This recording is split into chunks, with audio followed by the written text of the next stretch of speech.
Two texts, one truth. At first glance, they could not be more different.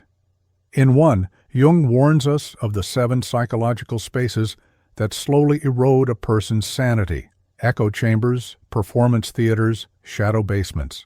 In another, he delivers his most chilling message to empaths, that they are being hunted by unconscious predators feeding on their light. 2 separate manuscripts, 2 separate dangers. But Jung's hidden genius was this: he was never describing different realities. He was circling the same abyss from 2 sides. The mental traps that devour the ordinary person and the psychic predators that consume the empath are not separate phenomena. They are 2 expressions of one archetypal law, that unconsciousness feeds on consciousness. This wasn't just social psychology, this was survival.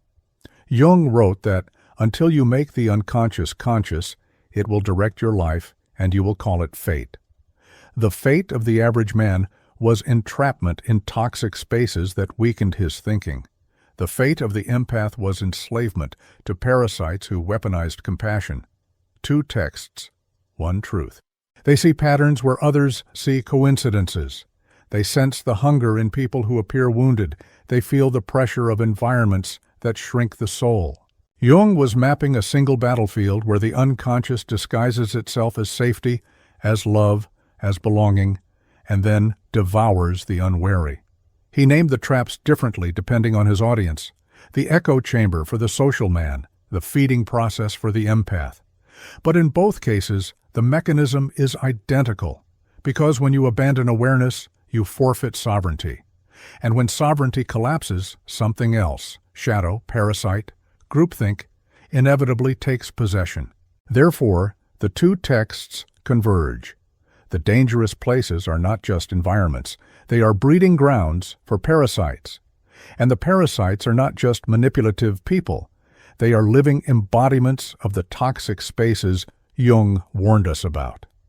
The echo chamber and the energy drainer are mirrors of the same force: unconsciousness feeding on the light of consciousness. This realization was Jung's secret terror. He saw that the traps of society and the predators of intimacy were 2 masks worn by one archetypal devourer. A devourer that waits for you every day, in your news feeds, your workplaces, your families, your lovers. And that is why he wrote with such urgency, why his language shifts from clinical precision to mythic warning. He was not describing problems, he was describing predation. 2 texts, one truth. If you fail to awaken, you will be consumed.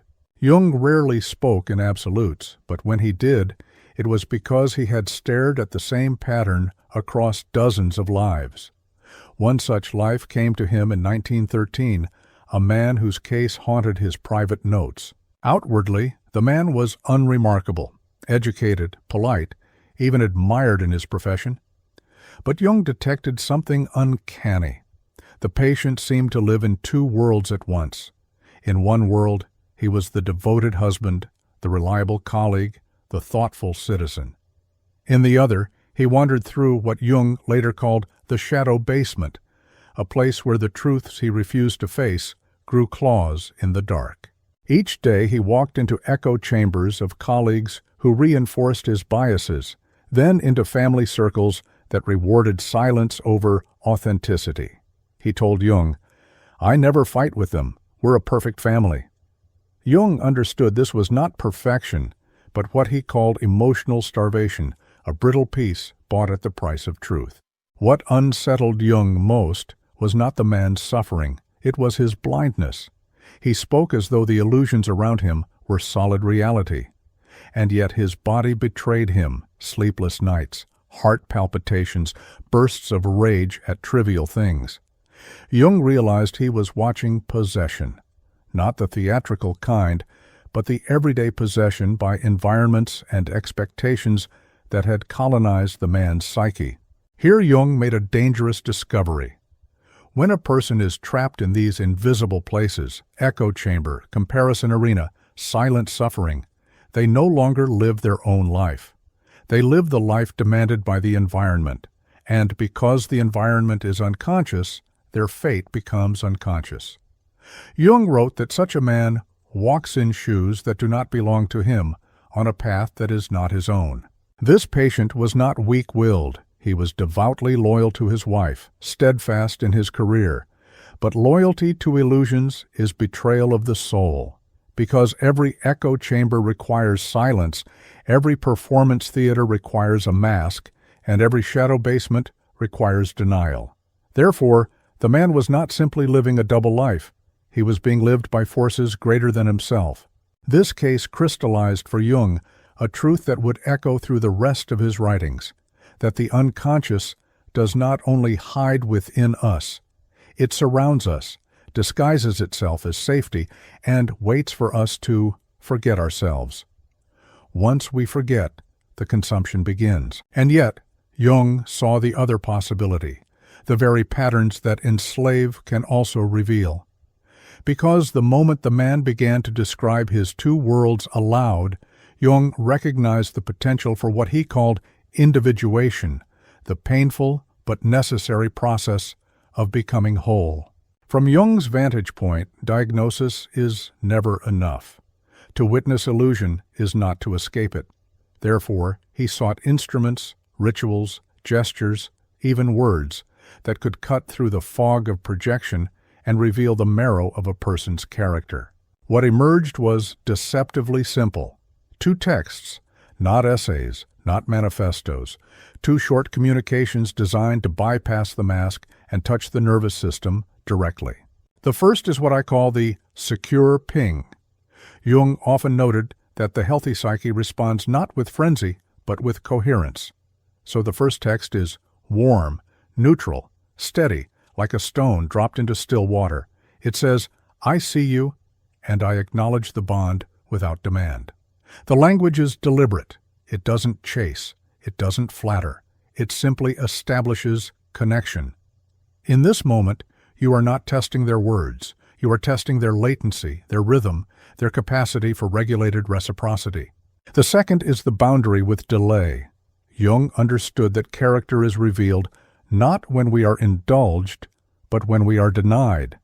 So the second text introduces time, limitation, and clarity. It says, in effect, here is the frame, here is the hour, step into it or step away. This message functions like the alchemical vessel Jung so often described. It contains heat, pressure, and timing, so that what is unconscious can no longer remain hidden. But let me be clear, these are not tricks. Jung warned constantly against psychological manipulation, which he called inflation by ego. These 2 texts are not games, they are mirrors. The purpose is not to control another, but to observe the truth they reveal when the mask is removed. Because here is the paradox, the words themselves hardly matter. What matters is the nervous system responding underneath. The secure ping elicits their baseline. Are they regulated, avoidant, clingy, or clear? The boundary with delay provokes their shadow. Can they tolerate limit, or does limit ignite projection, rage, disappearance? Therefore, these 2 texts are not communication at all. They are X-rays. One illuminates the bones of trust, the other exposes the fractures of fear. And Jung would remind us, better to see the fracture in daylight than discover it years later when the weight of life shatters the entire structure. Every instrument requires precision. A scalpel in the wrong hands is but a knife. Jung insisted that timing reveals as much truth as content. Therefore, the 2 texts only work when sequenced with deliberate care. The secure ping belongs to what Jung would call the baseline measure. You send it after initial contact, perhaps following a meeting, a conversation, or a moment of connection. Not the same day when emotion clouds perception, but soon enough that memory still breathes. Ideally, day 1. The secure ping establishes rhythm. You are not asking for anything. You are listening for the pulse of their nervous system. Do they respond with clarity or with a fog of excuses? Do they mirror your tone or distort it? The boundary with delay follows not immediately, but the next cycle, day 2. Jung understood that the psyche reveals itself under time pressure. Therefore, this second text introduces a frame, a choice, a deadline, a clear condition. I'm offline this evening, but if Saturday works, let me know by 6 p.m. tomorrow. It is not a trap. It is a vessel. It observes whether the other can function within boundaries without collapsing into defensiveness, evasion, or hostility. Now comes the crucial part. Observation windows. Jung's clinical notes remind us that latency itself is diagnostic. A reply within an hour is not the same as a reply after 24 hours. He would map responses in 4 bands. 1 hour urgency, often the mark of anxiety or of secure responsiveness if calm in tone. 1. 6 hours, regulated, a sign of healthy pacing, integration with real life. 6. 24 hours, avoidance or ambivalence, polite but hesitant. 24 hours, neglect, evasion, or unconscious resistance. And then there is the content itself. Jung warned of what he called shadow leakage, when language is disproportionate to context. Over-apologies, excessive warmth, or evasive humor all reveal archetypal forces at play: the anxious child, the trickster, the martyr. Therefore, your task is not to judge, but to witness, to see latency and language as X-rays of their psychic structure. Because, and here lies the paradox, what they say is less important than how and when they say it. Jung's principle was simple.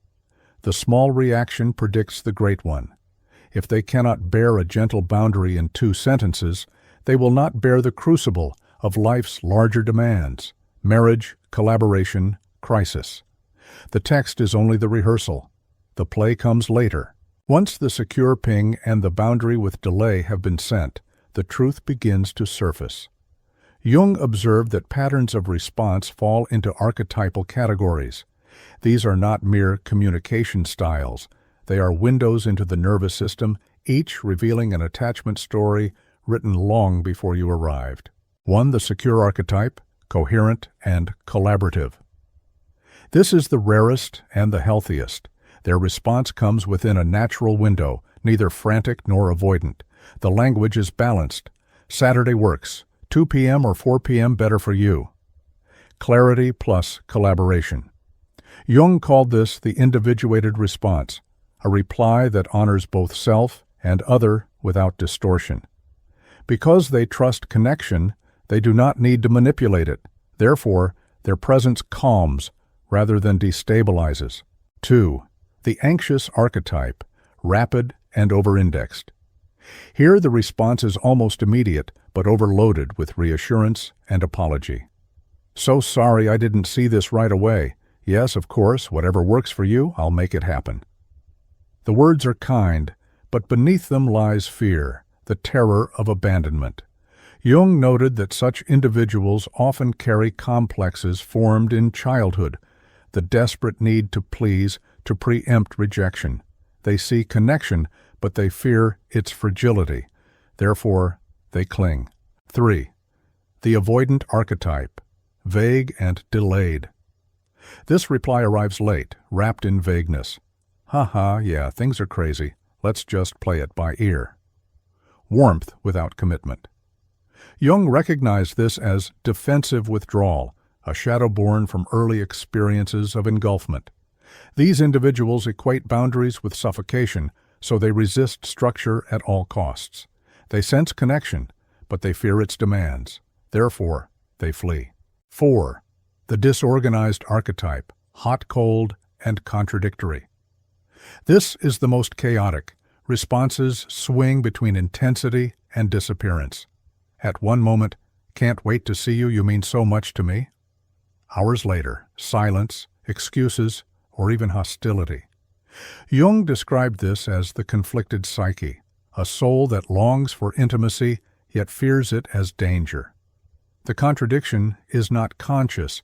It is the nervous system split between attachment and trauma. They see you as salvation, then as threat. Therefore, they confuse, destabilize, and often wound. Now hear this paradox. Each archetype reveals not merely the other's truth, but also your own. because how you interpret their reply exposes your shadow. Do you mistake anxious overpleasing for devotion? Do you romanticize avoidant distance as mystery? Do you confuse disorganized chaos with passion? Jung's insight was relentless. What you choose is also what you are. The archetype you tolerate reveals the archetype you secretly carry. Observation without action is voyeurism. Jung never tolerated passive awareness. To him, knowledge must transform into integration. Therefore, once the two texts have revealed the archetype, you must respond, not with impulse, but with what I call the decision tree. Each branch is a path, and each path protects your psyche. Branch 1. If the response is secure, act with reciprocity. Match clarity with clarity. If they offer specifics, confirm specifics. If they propose alternatives, negotiate fairly. Jung called this the rhythm of mutual individuation, two selves walking alongside each other without collapse. The principle here is simple: reward health with investment. Branch 2. If the response is anxious, do not exploit their eagerness. Their fear of abandonment is not a license for dominance. Instead, introduce gentle pacing. Glad that works. Let's keep it simple. Saturday at 3. You affirm the bond while grounding the tempo. Jung wrote that anxiety is not healed by indulging it, but by placing it inside a container of trust. Therefore, you neither withdraw nor overfeed, you stabilize. Branch 3. If the response is avoidant, here restraint is key. Do not chase, do not plead, offer one clear option, then wait. I'm free at 2 p.m. Saturday. Let me know by tomorrow if that works. If they vanish, you have your answer. Jung emphasized that avoidance is not a puzzle to be solved, but a reality to be accepted. Because if someone cannot meet you in small structures, they will collapse under larger ones. Therefore, protect your energy. Branch 4. If the response is disorganized. This path is the most perilous. You will feel drawn into the vortex, sudden passion, sudden coldness, dizzying highs and lows. Jung warned that this is not intimacy, it is trauma reenactment. If you step onto this branch, you must enforce non-negotiables. I'd love to connect, but only when plans can be confirmed calmly and clearly. If chaos persists, you exit, because every minute inside their storm erodes your sovereignty. Therefore, clarity becomes your only shield. The principle behind the decision tree is inevitability, because small reactions echo into great ones. The way they answer two texts today will predict how they answer the crisis, the betrayal, the illness, the loss tomorrow. Jung wrote, "The psyche is like a river. It carries its course even in its smallest streams." Therefore, the decision tree is not about judgment. It is about prophecy. You are not punishing anyone. You are reading the map of their future and deciding if you wish to walk that terrain. Jung believed that psychology must descend from abstraction into life, or it remains sterile. So let us step into 3 arenas: dating, friendship, and work, where the two-text instrument exposes character more clearly than years of polite conversation. Case 1. Dating. A woman sits across from a man who dazzles her with stories, humor, and warmth. Chemistry crackles, but chemistry is not character. After their second meeting, she sends the secure ping, "Enjoyed our time yesterday. Hope the week unfolds smoothly for you." Hours pass, days pass. Silence. On the third day, he replies with a vague charm, "Hey, been so swamped. Let's play it by ear." The boundary with delay follows, "Happy to meet Saturday. If that works, let me know by 6 p.m. tomorrow so I can plan." Again, vagueness. "Ha ha ha, maybe. Let's see." Jung's interpretation is brutal but merciful. This is avoidance disguised as freedom. If she continues, she will spend years in the theater of postponement. Better to read the pattern in 2 texts than discover it after 2 years. Case 2. Friendship. A man has a friend he has known since childhood. Lately, every plan is rescheduled, every promise is stretched. He wonders if the bond is fading, so he tries the instrument. Secure ping. Loved catching up last week, grateful for the history we share. The reply is instant, effusive. Bro, you're my best friend always. Don't ever doubt that. But when the boundary with delay arrives, dinner Friday, confirmed by Thursday noon, silence falls. Here we see the difference between sentiment and structure. Words proclaim loyalty, behavior reveals absence. Jung would say, "This is the inflated persona of friendship, love proclaimed in words, but hollow in deeds." If the pattern repeats, the man must face the truth. The friendship is no longer a living bond, but a nostalgic performance. Case 3. Work. A colleague shines in meetings, quick to reply to emails, always full of ideas. But deadlines slip, deliverables vanish. The secure ping is professional. Appreciated your input on the proposal, keen to see where you'd like to take it. Response. Immediate, enthusiastic. Boundary with delay.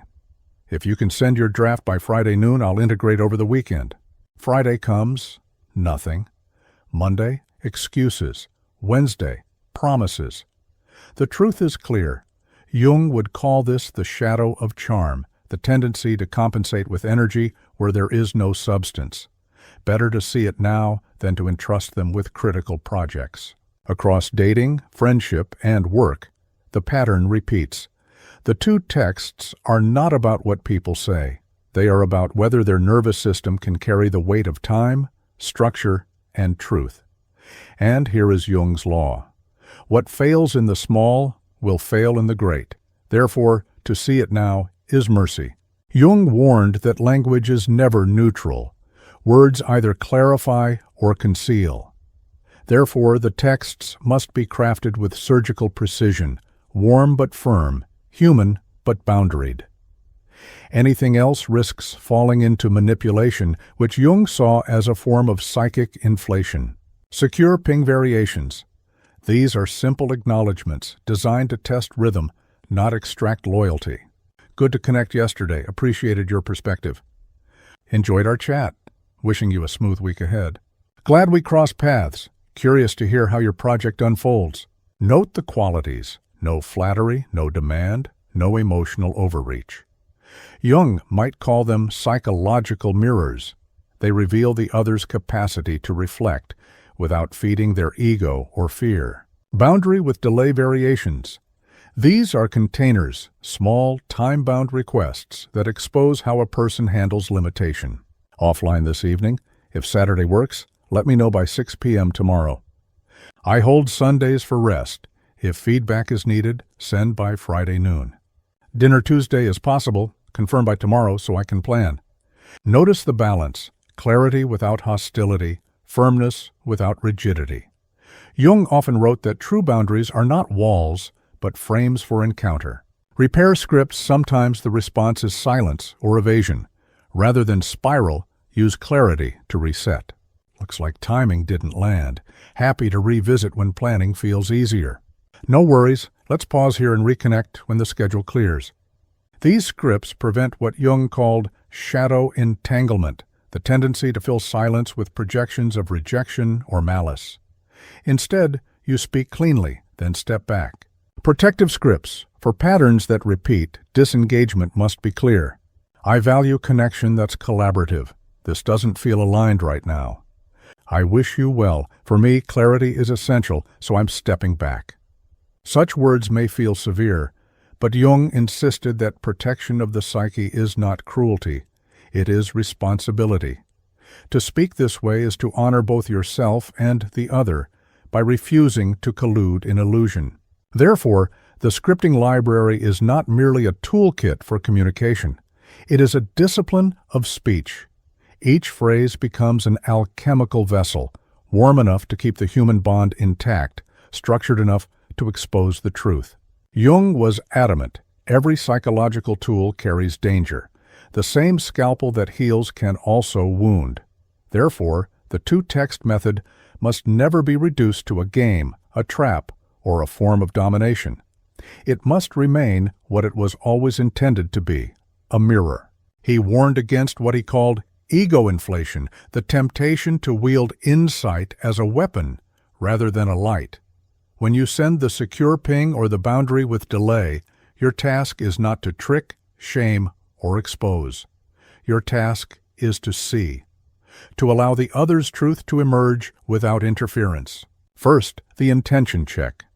Why are you sending these texts? If it is curiosity, clarity, or self-protection, you are aligned.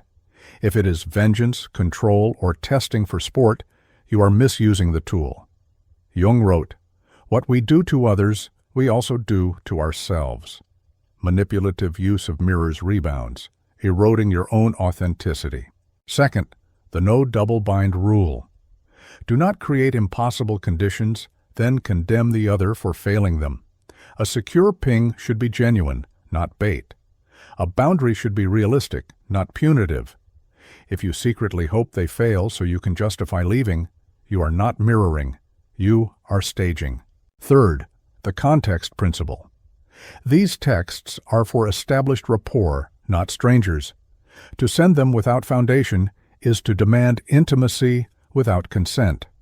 Jung called such intrusions psychic violence, forcing another into a role they never agreed to play. Fourth, confidentiality. The responses you receive are not trophies for group chats or social media screenshots. They are revelations of someone's unconscious, given without knowing it. To parade them is to violate the sacred trust of observation.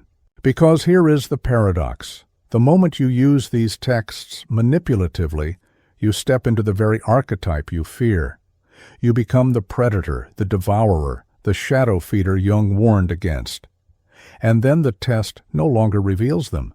It reveals you. Therefore, the ethical frame is clear. The two texts are not weapons. They are invitations. They do not coerce, they clarify, they do not humiliate, they illuminate. Used rightly, they protect both self and other by refusing to collude in fantasy. Jung's law holds, the unconscious will rule where consciousness refuses responsibility. To use this method consciously is to accept responsibility for the truth it reveals, without distortion, without cruelty, without games. Jung knew that no instrument, however elegant, could ever capture the totality of the psyche. Life is messy. Context matters. Therefore, when applying the two-text method, you must anticipate the edge cases. Misreading them risks false conclusions that harm both you and the other. Edge case 1, neurodiversity and time zones. Some individuals live with rhythms outside the average. A person with ADHD, for instance, may reply in bursts, rapid then absent, not from avoidance, but from fluctuating attention. Someone working across time zones may delay not from resistance, but from exhaustion. Jung warned that projection is our first sin, to confuse what belongs to us with what belongs to them. Correction. Before concluding, check the terrain. Ask, is this delay pattern or is it circumstance? Edge case. 2. Crisis weeks. Every psyche has seasons. Illness, grief, financial pressure, these collapse response capacity. If someone normally answers with clarity but suddenly drifts, consider whether you are witnessing not their shadow but their suffering. Jung noted that the soul sometimes regresses to survive. Correction. Extend grace once, then watch if the pattern repairs. Temporary collapse is not the same as chronic disorder. Edge case. 3. The charming mask. Some respond swiftly and eloquently, always on time, always polished. Yet beneath the surface, nothing materializes. Commitments dissolve. Actions never match words. Jung called this the inflated persona, the mask of competence covering the emptiness beneath. Correction. Trust calendars, not compliments. If logistics do not align with language, you are dealing with shadow masquerade. Edge case 4. The trauma response. The disorganized archetype, with its hot-cold rhythm, is often a trauma imprint. They are not malicious, they are split. One part of them longs for closeness, another part fears annihilation. Jung described this as enantiodromia, the psyche swinging to its opposite when integration is absent. Correction. Hold boundaries, yes, but recognize their chaos as suffering, not evil. Compassion without collusion is the stance. Edge case. 5. Your own projection. The most dangerous misread is internal. You interpret silence as rejection, because abandonment is your shadow. You interpret overeagerness as devotion, because validation is your hunger.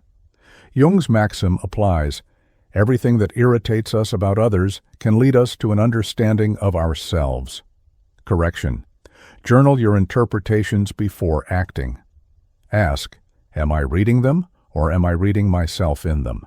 Therefore, the edge cases remind us the two-text method is not a verdict, but a mirror. It reflects with uncanny clarity, but only if you polish the mirror of your own perception first. Misuse it, and you will not see the other at all. You will see only your own distorted shadow. Jung observed that the unconscious is a master of sabotage. Even when you hold the cleanest instrument, your shadow hand may tilt the scale. The two-text method is no exception. If you do not confront your own shadow, you will corrupt the mirror, and the test will tell you more about your projections than about their reality. The rescuer shadow. This is the empath's familiar trap. The anxious archetype responds with over-apologies and neediness. Instead of seeing it as dysregulation, you mistake it for devotion. You feel important, needed, indispensable. Jung warned that this is participation mystique, the loss of boundaries through unconscious fusion. The shadow whispers, their dependence proves my worth. And so you are seduced, not by love, but by the intoxication of rescue. The avoidant shadow. Here, the trap is opposite. You pride yourself on independence, so you use the boundary with delay as punishment. Instead of a mirror, it becomes a whip. You think you are testing for clarity, but you are staging abandonment in miniature, ensuring the other fails, so you can declare yourself free. Jung called this negative inflation, using superiority to mask fear of intimacy. The shadow whispers, if I demand the impossible, no one can ever touch me. The anxious shadow. Your fear of loss distorts the entire experiment. You send not one secure ping, but 3. You watch the clock obsessively, reading catastrophe into every delayed reply. You spiral into explanations, apologies, and preemptive gifts. Jung noted that this is the complex at work, an archetypal wound hijacking perception. The shadow whispers, if I overperform, they cannot leave me. But in truth, you never gave the mirror a chance to speak. The narcissistic shadow, the most dangerous of all. You collect these texts not as clarifiers, but as trophies. You delight in the exposure of others, posting screenshots, boasting about seeing through people. Jung warned that this is the inflation of the magician archetype, the dark thrill of secret knowledge. The shadow whispers, I am untouchable because I see what others cannot. But in truth, you are possessed by the very archetype you claim to master. Therefore, the true danger of the test is not misreading them, but misreading yourself. Because, hear this, your interpretation always reveals your shadow first. Jung's dictum was merciless. Who looks outside dreams, who looks inside awakens. If you do not awaken to your own projections, every text you send becomes a dream, your dream, cast onto the screen of another.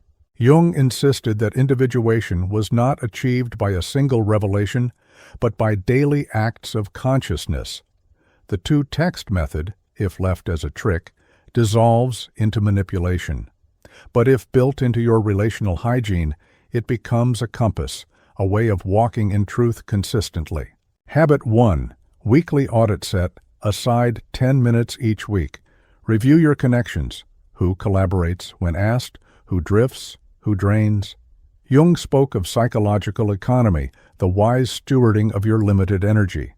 This practice ensures that your energy is invested, not wasted.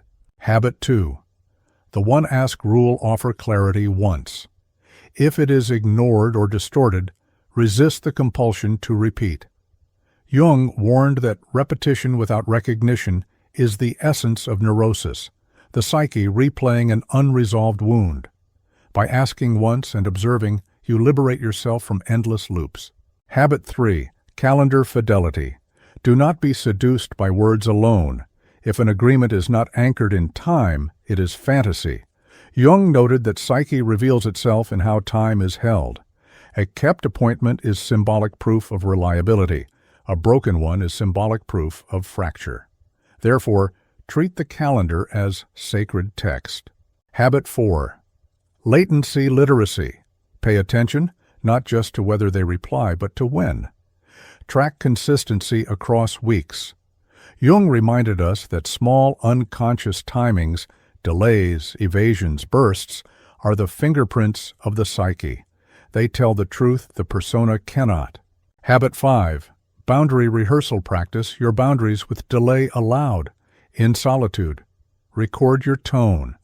Is it warm, firm, or cold, punitive? Jung warned that unconscious hostility can leak into words and poison their meaning.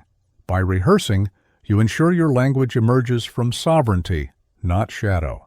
The paradox is this: once these habits are woven into daily life, the test disappears. It ceases to be a special experiment and becomes a way of being. You no longer wonder who can carry truth. You live in truth, and those who cannot carry it fall away naturally. Jung called this the quiet authority of the individuated soul, a presence that no longer begs, tests, or manipulates, but simply radiates clarity. And clarity itself becomes the filter. Jung always insisted that insight without application becomes inflation, an ego high that collapses into despair. Therefore, you must test this method in the living field of your own relationships. To anchor it, I offer a 7-day starter plan, a bridge from curiosity to clarity. Day 1. Select the circle. Choose 3 relationships, 1 in dating or intimacy, 1 in friendship, 1 in work. Write their names. These are your mirrors. Jung taught that fate begins where consciousness ends. By choosing, you bring fate into awareness. Day 2. The secure ping. Send the first text to each. Warm, neutral, steady. No demand, no bait. Observe your own anxiety as much as their reply. Jung reminded us that projection begins within. Your impatience is as diagnostic as their silence. Day 3. Draft the boundary. Prepare your boundary with delay for each relationship. Frame it with clarity and time. If this works, let me know by 6 p.m. tomorrow. Write it, then read it aloud. Ensure your tone is warm, firm, not cold, punitive. Day 4. Send the boundary. Release it into the world. Now the real test begins, not of them, but of you. Can you wait without spiraling? Can you watch without interpreting? Jung wrote, "Patience is the alchemical vessel in which transformation occurs." Day 5. The silent observation. Do nothing. Record latency, tone, rhythm. Resist the urge to follow up. Let their nervous system reveal itself. The shadow cannot be forced. It can only emerge in time. Day 6. Apply the decision. Tree secure, invest. Anxious, pace. Avoidant, clarify once, then step back. Disorganized, require stability or disengage. Jung insisted that small reactions foretell great destinies. This is the day you choose if you will walk further with them or not. Day 7. Journal the mirror. Write not only what they revealed, but what you revealed about yourself. Did your rescuer shadow surface? Your avoidant punisher? Your anxious spiraler? Jung said, "Until you make the unconscious conscious, it will direct your life and you will call it fate." This journaling is how you reclaim that fate. At the end of 7 days, you will not have mastered the instrument, but you will have crossed the threshold. You will see more clearly who stands before you, and you will see more clearly who you are. And here is the paradoxical truth Jung would leave you with. The danger is not that you see too much. The danger is that you see and then refuse to act. Therefore, let the two texts become your practice of truth. Use them not to manipulate, but to illuminate, not to punish, but to protect, not to dominate, but to discern. In this way, you participate in what Jung called the great work of individuation, the lifelong process of becoming whole.